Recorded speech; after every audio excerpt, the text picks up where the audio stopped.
Hoje no Brasil nós não sabemos se quem manda mais no país é um juiz de primeiro grau ou o presidente da República.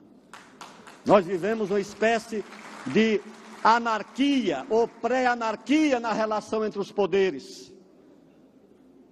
Independentemente de quem ocupe a presidência da República, o poder executivo no Brasil tem sido um poder, não só o da União, o dos estados e o das senhoras e dos senhores, onde muitas vezes promotores que não receberam um voto sequer de um cidadão do seu município, nem lá nasceram e muitas vezes nem lá residem, desafiam a autoridade legítima, baseada no voto da prefeita ou do prefeito da cidade. Claro que quando nós temos o poder flutuando entre as ambições das corporações, e quando eu falo das corporações, não estou aqui julgando, porque aplaudo, reconheço e é legítimo o papel que elas cumprem, por exemplo, no combate à corrupção.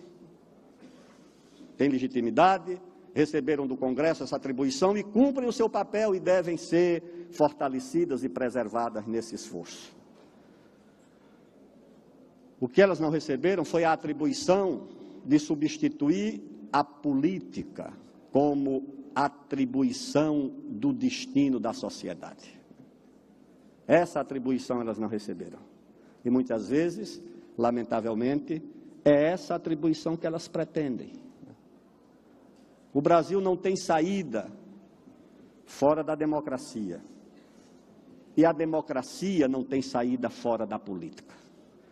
Por mais meritórias que sejam as corporações que, como os deuses antigos, na Grécia e na Pérsia, quando os deuses eram os donos do destino humano, não tinha política, eles que escolhiam o que ia acontecer no futuro, essas corporações pretendem exatamente substituir os deuses como proprietárias do destino que Roma colocou nas mãos da política. E deu à política a responsabilidade pelo destino e, portanto, também pela tragédia. Então, essa é uma questão central no Brasil de hoje. Ou se restabelece o equilíbrio na vida democrática, ou nós não vamos conhecer soluções permanentes, duradouras e profundas para os nossos dilemas. Difícil fazer uma obra no Brasil. E as corporações tomaram conta de tal maneira da capacidade da esfera de autonomia do executivo que você não consegue fazer nada, entendeu? Ou você enfrenta. Quando eu fui ministro da Ciência e Tecnologia, eu mandei fazer um levantamento de toda a legislação, a constitucional, a infraconstitucional, as portarias, os decretos, as resoluções do CONAMA, que dificultavam o investimento em ciência e tecnologia. Perdi empresas que já estavam no Brasil. O embaixador disse: ministro, nós vamos embora para a Argentina, porque nós somos uma empresa de engenharia, mas só contratamos advogado. Conseguimos contratar engenheiro, é só advogado, porque a legislação no Brasil é uma coisa impossível. Acordo de investimento com outros países. Ministro, estava tudo certo, o seu laboratório é muito bom, o seu centro de pesquisa é muito bom, dava para fazer soro, vacina, mas não dá para fazer pesquisa com os senhores porque a sua legislação não permite, ela é impeditiva.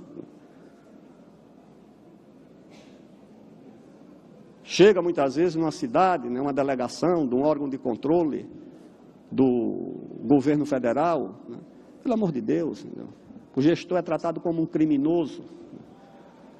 Em primeiro lugar, ele é suspeito. Então, você precisa enfrentar, porque isso tem sido fator impeditivo de ações de desenvolvimento. Isso não foi uma coisa feita por acaso. Esses órgãos de controle foram hipertrofiados no começo dos anos 90, naquele ajuste que o Brasil fez, que assinou aqueles acordos com o FMI, não sei com quem, que como diz, não pode proibir orçamento, tudo bem, mas vamos colocar uma legislação tão dura que ele não vai ser executado. Vai ter orçamento, mas não executa. Essa foi a filosofia que foi praticada a hipertrofia dos órgãos de controle não foi uma inocência, não foi por acaso, não foi uma coisa neutra. É para dizer o seguinte: vai ter orçamento, mas eu quero ver eles gastarem, quero ver eles executarem.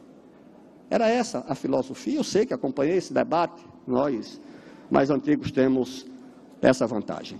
E isso, senhores e senhoras, se aplica no município, se aplica no Estado, se aplica na União.